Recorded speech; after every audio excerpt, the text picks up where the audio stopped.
Eric here from Dixon BBQ. I'm at our Greencastle store today, and we're prototyping out this unit for Meadow, which is pretty cool. It's something we've been working on for years and years and years and years. And Melvin gave us the opportunity. Melvin's the owner of Meadow BBQ. Actually, Meadow Welding. But anyhow, so he gave us an opportunity to play with this TS120, which is a lot of fun. It's actually, I used to compete on the TS120, so I'm really familiar with these units. And it's been a lot of fun playing with this. So what makes this kind of cool and unique, if you look at it, it looks like any other TS120. All right, we've got the stainless steel shelves on it. We've got 2 racks. The racks slide out, of course, and they're stainless steel racks. It's a beautiful thing. Just one of those things with Meadow that's really cool. Anyhow, so it's got the 2 racks in it. This is a reverse flow.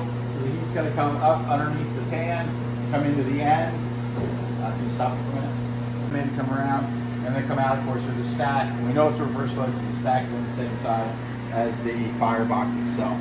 All right, now we've been playing with this for a few weeks. One of the things that we've noticed is that the Firebox side with the gas does get hotter than the far side. So it gets hot up here, and it gets hot down here.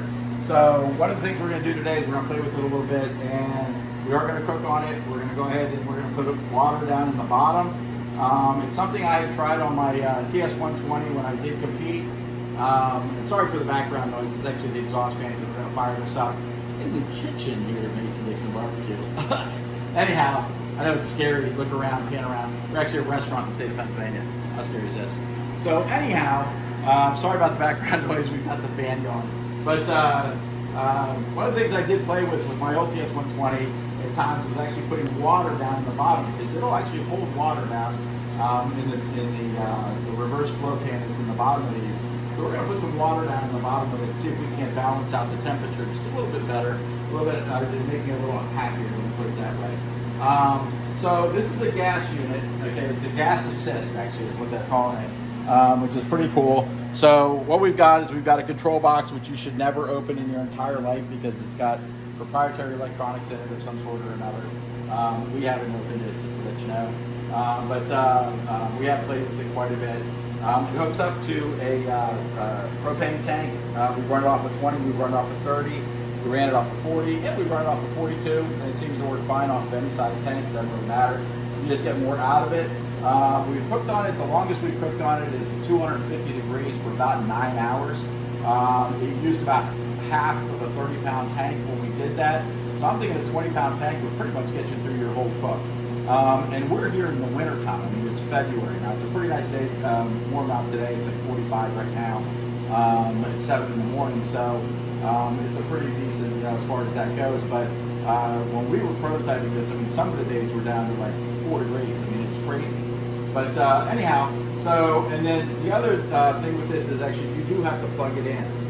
One of the things I want to try is I just ordered essentially the Jackery is the common name for it. I ordered a different brand, but it's essentially a power pack that we're going to go ahead and charge. We can run Green Mountain pellet cookers just off of that power pack. And I know that because here at Dixon BBQ we actually sell Green Mountain pellet cookers. Okay, Green Mountain. So anyway, so but yeah, so we're going to try and plug it into that, so that way the whole thing's fully portable and you don't necessarily have to have electricity or a generator. And I want to see how long it lasts, and I think it should last a long time because all it's doing is really controlling this and controlling the thermostat. Anyhow, so you do have to plug it in. You got to have a propane tank.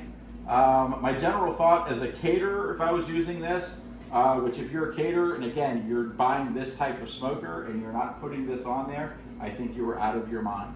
One of the options that they're looking at offering as well, which I think we're going to sell every single one of our tank smokers with, is actually to have a door put on the side of the Firebox, that at some point in the future, if you wanted to add this, you could add this as an option, okay, and just kind of slide it in. It would be a lot less expensive. It would be about $200 to $250 to have the door in the side of the Firebox. And I think if you're not doing that, I think that that's silly as a caterer, as a food service professional. So anyhow, this is going to save you time, and it's going to save you money, and it's going to give you a consistent cook the entire time. So essentially, The only other thing that I said, and Melvin said I was nitpicking, was as a caterer, I would probably want this on the far side rather than on this side. I know that they put it on this side so that way when you're working on it, you can kind of look at it at the same time. But I would want to present that illusion to my customers where I would want this on the far side, where they weren't thinking that I was cooking it with gas, because I know people are kind of weirded out about that and want true old school barbecue that way. And this is true old school barbecue. We're going to put charcoal in here, we're going to put wood in here, and we're going to go ahead and we're going to just stabilize it with the gas, and we're going to bring it up to temperature initially with the gas as well. So it's going to heat up everything in here really fast. And for anybody who's ever used a reverse flow tank smoker, especially some of the bigger ones, the TS250 or the TS500, you know that it can take anywhere from 45 minutes to an hour sometimes, depending on the outside temperature, to get it up to where you want to cook on it, 225 to 250. With this, we found that we can get this thing up to temperature in anywhere from 10 to 15 minutes. Now, mind you, this is a TS120, so it's a smaller tank, but on a TS250, I can't imagine it would take you more than a half an hour on the coldest day to heat up this metal in order to create the draft, in order to do what you need to do with it. So anyway, so that's kind of where we're at. But if you come around to this side as well, all right, you'll see that they do have an insulated firebox on this one. I don't know that you would need an insulated firebox, and I think that's one of the reasons why it's getting a little bit hotter on this side, is because that the firebox itself is insulated. And you'll know that just by looking at it on the door. You can see how thick the door is. So you know that it's insulated. Video, when we get back, we'll have the firebox full. We'll have wood in there, and then we'll go ahead and fire this thing up, and we'll kind of show everybody how it works. All right, so I lied to you. So what we're going to do is fill this up and then kind of show you that it was full with wood and all that kind of stuff. But I'm going to do something ahead of time. So one of the things that I want to show you guys is one of the options that Meadow Creek offers, which I love, all right, is a charcoal pull-out basket. I know there's some dealers out there that aren't really big fans of them. This is why I like the charcoal pull-out basket. Because right now, if I was loading this with wood and charcoal, I would literally just reach inside of here. I would pull the basket out. I would take my charcoal, I would dump it in. Actually, I'd take a couple pieces of wood and put them down underneath.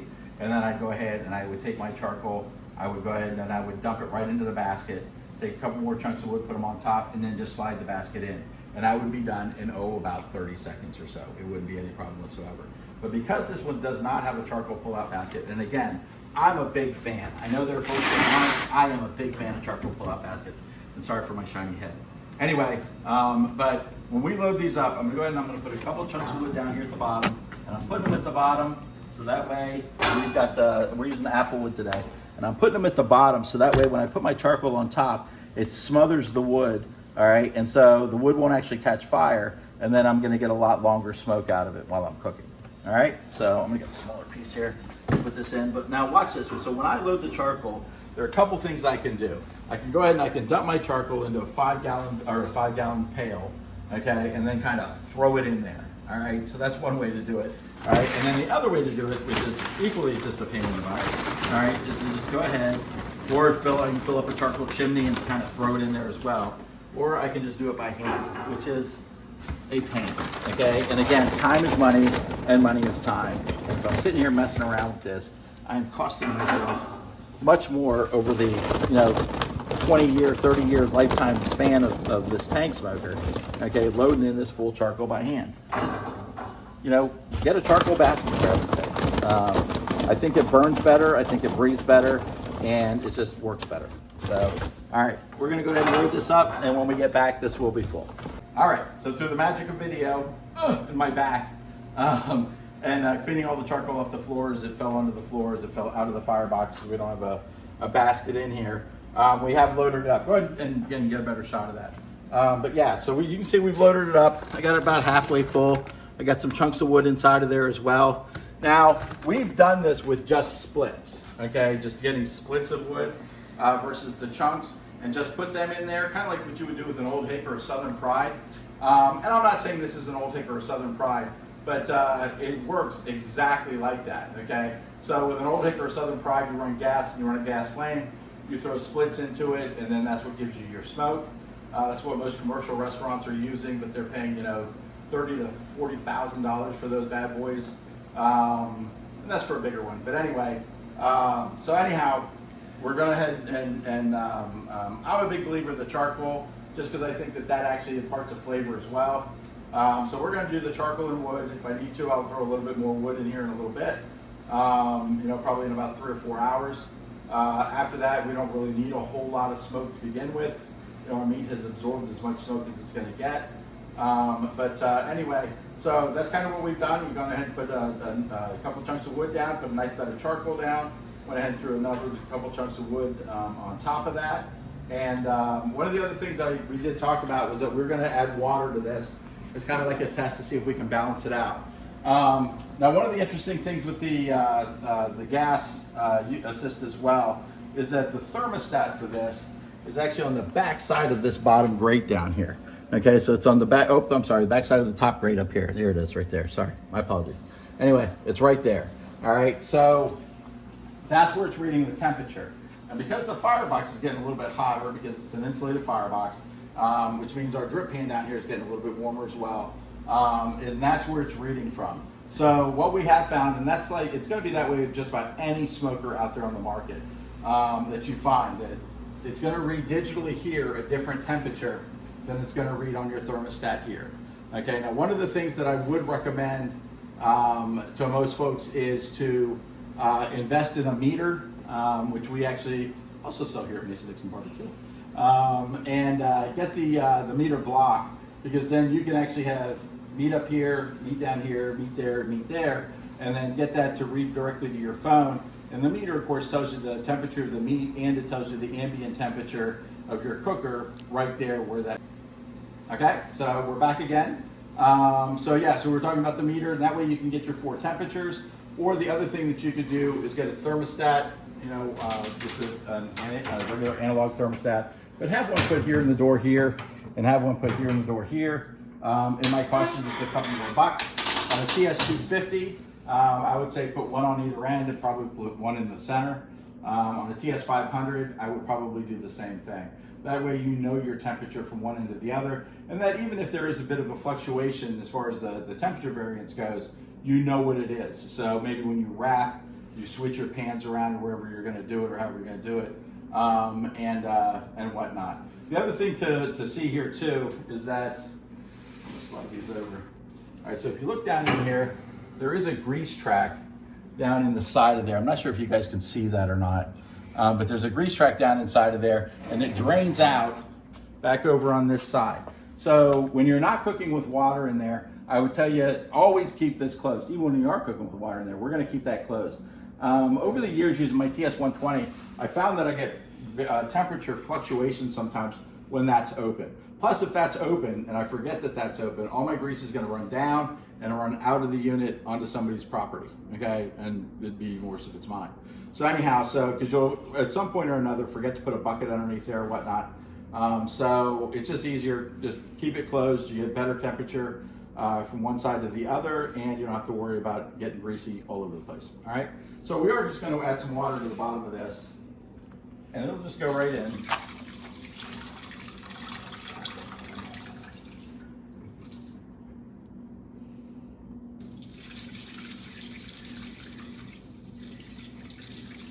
All right, and it'll hold. This thing will hold almost 5 gallons, which is a lot of water. But what?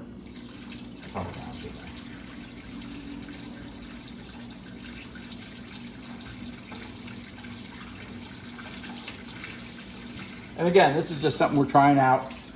Not something I normally do. If you really wanted to, you could also just put in like a full-size pan and have a full-size pan full of water, maybe down on this side. And that's something we're going to try next. The other thing I'm going to do is I'm going to lift up the front just a hair, because I think these things flow a little bit better when the front is lifted up just a hair. It takes a long time, so kind of get a look at it. But so anyway, so that's kind of where we're at, kind of what we're going to do. So far we've loaded with charcoal and wood, Chef Select, Royal Oak Chef Select, which we sell here at Dixon BBQ. We have applewood in it, which we also sell here at Dixon BBQ. All right, and then we're going to go ahead and fire this thing up. So let's do that at the beginning of our next video. Okay, so we're back at it. here at Dixon BBQ here in Greencastle, in our back kitchen area. So anyhow, we've gone ahead and we put water in it, we put wood and charcoal in it, and of course we're prototyping out. We're working on the gas assist version from Meadow Welding. This is the TS120. Also, there are a couple TS250s out there that have the gas assist on them now. And we're looking forward to a TS500, which is the real big one. And now actually, of course, we offer a TS1000. I'm not sure about the gas assist on the TS1000 because that had a big enough firebox that we literally put one of our guys inside of the firebox and he camped out in there for like a day. So anyway, but anyway, TS120, got the gas assist. We put water in there. We're gonna try and level it out a little bit. You see we got it a little bit higher on one side. And then, so I'm gonna go ahead and close this down. All right, now in the past, with just charcoal and wood, I would always crack the door because it would give me a better airflow. But with the gas assist, you don't really have to do that. You can start it right off the bat with this thing closed down. We're gonna go ahead and we're gonna close it down.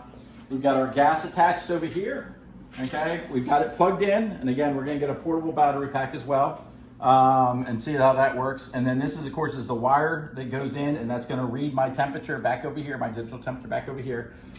So this isn't necessarily gonna match what it's gonna say on my analog thermostat right there, but we'll get a real feel for what it's about. And then again, with the meter probes, we will go ahead and we'll have 4-meter probes in here, and then we will read those temperatures and we'll get back and kind of tell you how that looks, okay? All right, so let's go ahead and fire it up. We've got our wood and charcoal, which we've already got shots of. All right, and this is just a matter, we're gonna turn this on just a hair. All right, you don't need to turn it on much at all. Everybody always thinks you gotta turn the tank all the way on, but you wanna turn it on just a hair. Okay, so we're gonna go ahead and we're gonna turn this on then. We'll go ahead and we'll turn it to there. We'll hit to on. It'll give us a readout. It'll tell us what our current temperature is. Okay, this is 58 degrees. What we're set at, which is 275. Let's turn our gas on. Boom. I don't know if you heard that or not.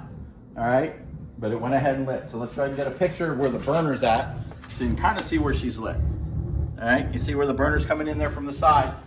Now, I'm gonna have my fearless Amanda stand there for a minute, but take a picture over here. So what this also has on it is has this little knob where you can increase or decrease the gas pressure.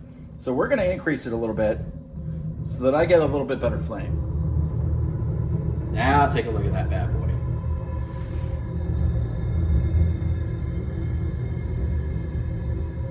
So isn't that pretty slick? All right. You'll also notice that I do have the vents on both sides pretty much wide open. Okay, we have these nice heavy-duty round vents on there now, which is a change from what they were doing before. But anyway, so we got it on there. And then let's come around here and let's take a look at this. So already we started at 58. This has been on for about 2 seconds. All right, and you'll see this bad boy just start to climb. All right, 62. All right, 63. 64. I mean, it just starts coming up in temperature automatically. It's fantastic.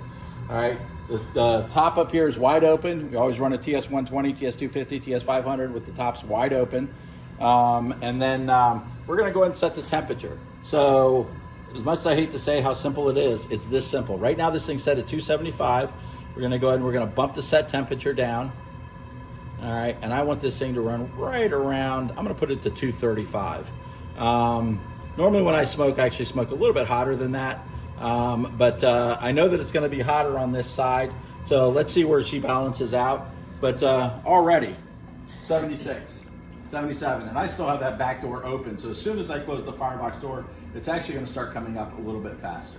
All right, so we'll see you guys here in about 10 minutes or so. And we'll see where she's setting. We'll take a look at the charcoal and wood, because you can see right now it's lighting the charcoal and wood already. So I'm gonna get that flavor that I'm looking for out of it. All right, and it's gonna come right up in temperature. We'll get it right up to where we need it to be. 10 minutes in, and it's really interesting actually with the water. So one of the things that we noticed is that my water is now hot. So it took like 8 to 10 minutes to get all that water hot. And you'll see where it's actually coming out a little bit, and it's steaming the steam. That's how much moisture we're getting in through here, bringing this thing up to temperature. But one of the other cool things is that this is reading 157. And it did give me balance, because I mean, we're a little bit over 150 right here. So I got to tell you that it really did level it out. I'm pretty impressed by that. One of the other things that we did too, actually, so when I loaded it, I did something a little bit wrong. But I like to show that because I make mistakes. So anyway, is that I moved the wood because I wanted to show you guys that I want the flame to like blow right directly into the opening over there. So we had a big chunk of wood right there, and actually it was kind of blowing smoke back up and through, and it wasn't drafting the way I wanted it to. But I just took this big chunk of wood and I just moved it over here to the other side. And now you can see we're lighting the charcoal. We've got the flame going right into the unit itself. All right, we got a little bit of smoke and heat coming out, and we'll see you again here in about 10 minutes. Cool, so here we are. It's been about a half an hour or so. You can see it overshot just a little bit. Okay, 239, 240, because actually right now, and I'll show you the firebox here in a minute, okay, we're running pretty much off of the charcoal right now. This really isn't kicking on very much at all. And again, sorry for the fan in the background, but I'm trying not to die from smoke inhalation. So anyway, so yeah, so we're here at Dixon BBQ. My name's Eric, all right, and we brought this thing up to temperature for about half an hour or so. We added water into the bottom to try and balance it out. And I tell you what, it looks like it worked. Because, so 241 we're reading here, okay, 250 we're reading here, all right, which means that, gosh darn it, I'm pretty happy with that. I went ahead and so the water really did balance it out. At some point or another, we're probably going to need to add more water to it. I just leveled it out, so right now it's level, so it'll come down, it'll level itself out as well.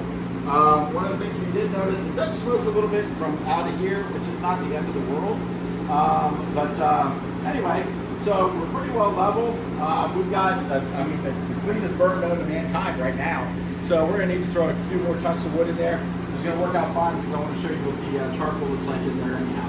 All right. Now, one of the cool things too is this. So right now the charcoal wood's taken over. The reason I know that, okay, is because it has overshot. All right. So once this thing comes down and it starts to settle in, kind of where I want it to be. In other words, we're going to put some cans of food on here and stuff like that. We'll put mac and cheese. We're going to put our beans on there for right now. And then we're going to do some beach cobbler on here in just a little bit as well. But one of the cool things about this, and one of the things to remember, is that now not only is this a smoker, okay, and we are going to smoke the mac and cheese, we're going to smoke the beans, we're going to smoke the cobbler, all right, but once that stuff's hot, I don't need any wood or charcoal in this thing. Okay, I can just use this now as a warmer to hold the temperature, whatever temperature I want it to hold at. And normally for me that's about 175, 180, and I can set that at 175, 180. But anyway, so I know that the wood charcoal is taking over because it's overshot. But as this comes down, all right, if this drops down below 235, it actually drops down to 231, the gas will automatically kick on. Boom. All right, bring it back up to temperature. So what that does is it completely levels this thing out. So if it starts to rain, one of the big things always with the tank smoker has always been, man, what do I do in the snow? What do I do in the rain? You can throw a welding blanket over if you want to, stuff like that. But with the gas assist on this, it will automatically go ahead and bring it back up to temperature. It will just kick itself on. So you just leave this on the whole time. And it'll just kick itself on as it needs to kick itself on in order to stabilize that temperature. So today's a rainy day out here. I can pull it out here in the rain, and we might actually do that. We cooked on this in the rain before, so I know that it works. But as that rain cools down the tank, and the temperature starts to drop, the gas will just automatically kick on. So let's go ahead and take a look at the firebox real quick. I'm going to throw a little bit of wood in here. Okay. I mean, we have a proper looking firebox going in there. We got our charcoal and wood rocking and rolling. All right. And then I'm going to throw just a couple extra chunks of wood in there so I can get a little bit more smoke. Okay. And of course, don't forget I put those the chunks of wood down in the bottom underneath as well. All right, so that way as my charcoal burns down, it's going to hit that wood underneath, and I'm going to get smoke out of that as well. All right, so we're going to put that in there. Boom.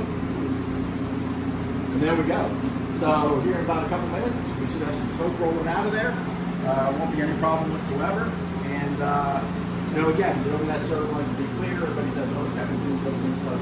It does. You don't want black smoke coming out, but you get a little bit of whitish blue smoke that's going to come out or something. And again, you can see it's starting to catch because I'm starting to get it coming out here. So you can see that wood's actually catching a little bit. Yeah, I'm pretty happy with the stabilization. again, right now it's sitting at 250 running on wood and charcoal. It's sitting at 250 running on wood and charcoal. Man, that's gold. I'm loving it. So it looks like maybe put some water in there is the way to go in order to balance out the temperature. And we'll come back and visit this here in about 5 minutes or so. We'll put some food on there. We'll see where she drops down to, and then hopefully I can show you guys how the tank then goes and clicks into action and brings it back up to temp. All right. We're here for Dixon BBQ. All right, so it's been a couple minutes, and just kind of wanted to show you guys something. So we went ahead and we loaded some food on there. Again, we're doing some bacon mac and cheese. I've got some beans on here. Right now I'm not going to throw smoke to them until later on. I'll take the covers off of them. But so I wanted to show you, put 5 full-size pans on there. And again, one of the cool things with Meadow Creek is, all right, I can go ahead and I can pull the rack all the way out in order to load stuff on there.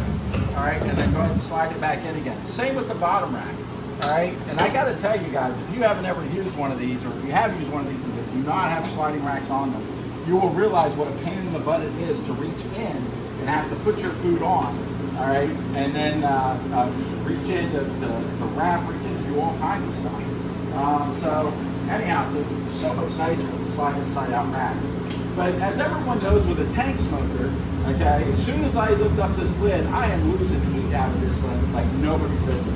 So we're going to go ahead and close this down and see what the temperature is reading. So I didn't lose as much as what I thought. So we're running 225 still. You see how those are, all right? And that's actually repeat 226 too.